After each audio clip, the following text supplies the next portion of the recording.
예수님의 겟세마네 동산에서 기도하신 그 내용을 묵상하고자 합니다. 오늘 본문 말씀 마태복음 26장 36절에서는 예수님이 겟세마네 동산에서 기도하기 위하여 가셨다는 그 내용으로 시작하고 있습니다. 예수님의 기도가 얼마나 간절하고 처절했는지 우리는 겟세마네라는 그 이름을 통해서 알 수가 있습니다. 겟세마네라는 그 이름의 뜻은 기름을 짜는 틀이라는 의미를 담고 있습니다.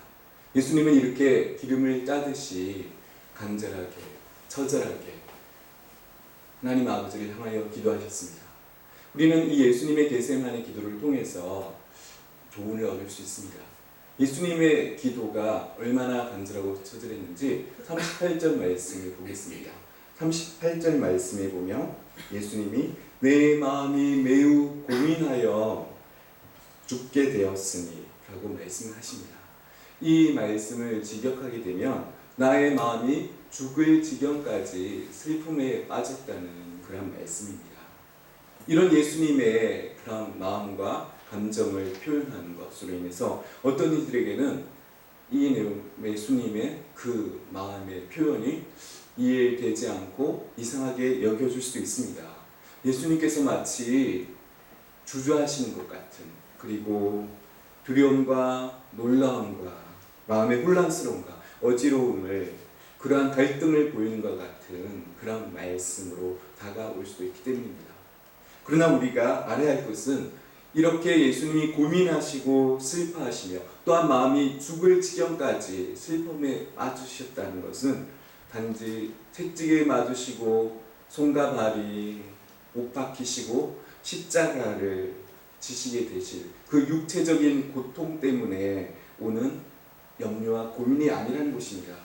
또한 이제 곧 사람들 앞에서 겪게 될 배신과 수치와 모욕에 대한 심리적 고통 때문도 아닙니다. 예수님이 이렇게 슬퍼하셨고 심히 죽을 지경까지 슬픔에 빠지셨다는 것은 깨끗하시고 순결하시고 거룩하신 예수님, 단 한 번도 죄를 짓지 않으셨던 분, 그리고 그 죄를 단 한 번도 육체에 두지 않으셨던 그 거룩하신 주님이 그 거룩하신 육체 가운데 모든 사람의 죄를 짊어져야 한다는 것입니다.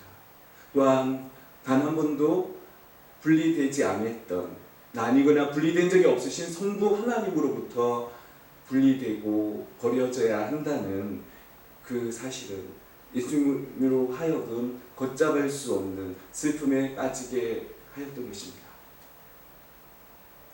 예수님께서 엘리 엘리 라마 사박다니 나의 하나님 어찌하여 나를 버리셨나이까, 이러한 절규의 비명을 외친 것에서 우리 또한 하나님, 성부 하나님과의 분리가 가져다 주는 그 고통이 얼마나 큰 것인가를 우리가 짐작해 볼 수가 있는 것입니다. 예수님은 이러한 고민과 고통과 마음이 죽을 지경까지의 그런 슬픔을 가지고 하나님께 나아가 기도하셨다는 것입니다. 이렇게 기도는 주저앉으며 멈추려는 우리의 감정을 극복하는 것입니다.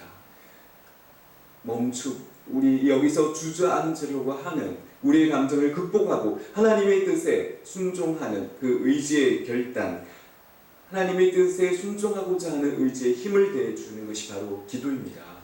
요한복음 18장 11절에 보면 베드로가 예수님을 잡기 위해 예수님을 잡으려고 온 말고의 길을 칼로 쳤다는 것, 여기에서 예수님께서 하신 말씀이 잘했다, 나를 위해서 나를 지키려고 나를 보호해주려고 이렇게 해줬구나, 고맙다 하지 않으셨습니다. 도리어 오히려 칼집에 꽂으라 하셨습니다. 그리고 아버지께서 주신 잔을 내가 마시지 아니하겠느냐고 하십니다. 이 말씀은 무엇입니까? 여기서 우리는 예수님의 마음이 더 이상 아버지가 자신에게 주신 잔으로 인해 피하거나 외면하거나 그것으로 두려움으로, 낙심으로, 슬픔으로, 논란과 슬픔에 짓눌려 있지 않는다는 그 의지의 결단을 볼 수가 있는 것입니다. 오히려 예수님께서는 이제 평온을 되찾으셨으며 하나님의 뜻에 철저히 순종하시겠다고 하신 그 모습을 우리는 그 예수님의 말씀을 통해서 보게 되는 것입니다. 우리가 알게 되는 것은 바로 이 기도는 우리의 감정의 문제들을 극복하는 그런 열쇠가 된다는 것입니다. 예수님의 겟세마네 동산에서 배울 수 있는 그 기도의 모습은 무엇입니까? 예수님은 하나님에 대한 확신과 그 능력을 조금도 의심하지 않으셨다는 것입니다.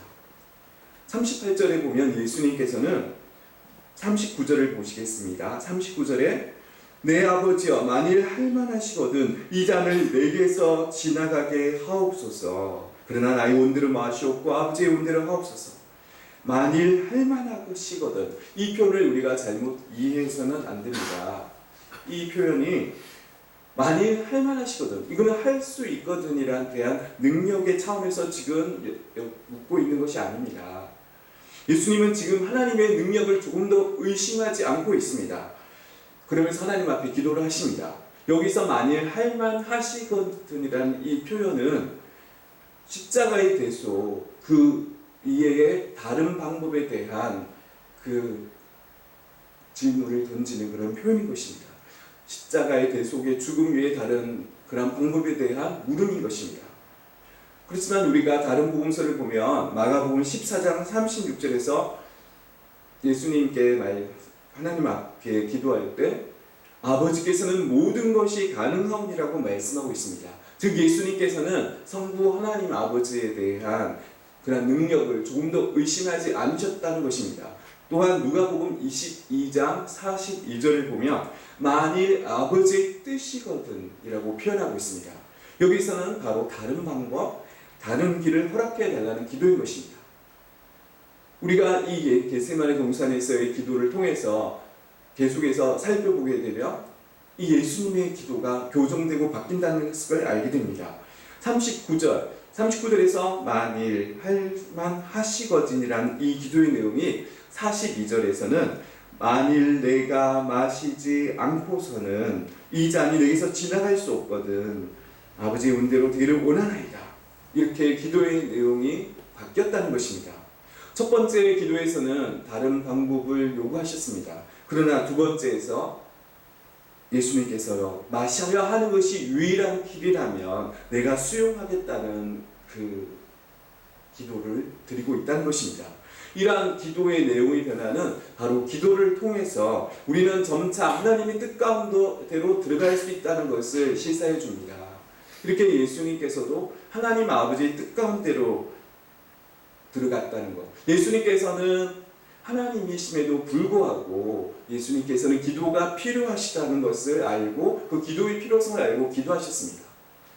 예수님의 처음 기도는 만일 할만하시거든이었지만 이제는 아버지와 내가 만일 마시지 않고는 이 잔이 내게서 지나갈 수 없거든 아버지의 원대로 되기를 원하나이다.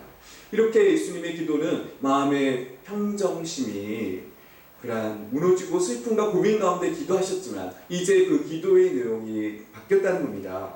이제 그렇게 기도하심으로 예수님의 감정이 움직이는 대로 행동을 하신 것이 아니라 기도를 통하여서 그의 감정은 통제되었고 기도를 통하여서 감정이 아닌 의지적인 결단으로 하나님의 뜻에 순종을 하셨습니다. 또한 하나님에 대한 변함없는 확신과 신뢰 가운데 기도하셨을 뿐만 아니라 하나님께 모든 것을 의탁하실 수 있었다는 것입니다. 하나님의 능력을 제한하거나 불신으로 하나님을 온전히 신뢰하는 데 실패하지 않기 위해서는 더욱 기도가 필요합니다. 그리고 우리의 기도를 돕는 성령님이 계시다는 사실을 우리는 반드시 분명히 인식해야 할 것입니다. 성령님이 도우시는 그 기도를 통하여 기도의 내용이 교정될 뿐만 아니라 무엇을 어떻게 기도해야 될지도 우리는 인도함을 받게 됩니다. 우리는 이 기도를 통하여 하나님의 뜻에 온전히 순종하셨던 것처럼 그 예수님처럼 우리 또한 우리의 삶에 기도를 통하여 하나님의 뜻에 순종을 다짐하는 우리의 모습이 있기를 원합니다. 말씀을 정리합니다. 우리들은 오늘 이 겟세마네 기도의 사건을 통해서 교훈을 얻게 됩니다. 주님과 같이 어떤 일을 앞두고 무엇보다도 먼저 기도해야 한다는 것을 우리가 기억해야 할 것입니다. 기도 가운데 승리가 있기 때문입니다. 또한 솔직한 마음으로 드리는 기도 후에는 이제 궁극적으로는 하나님의 뜻에 순종하겠다는, 하나님의 뜻에 합당한 기도를 드린 그 예수님의 기도를 본받아야 한다는 것입니다. 솔직하게 그 감정을 드러내고 나왔지만, 그렇지만 이제 하나님의 뜻에 순종하겠다는 그러한 기도를 드릴 때 성령님이 도와주시고 함께 해주시는 것입니다.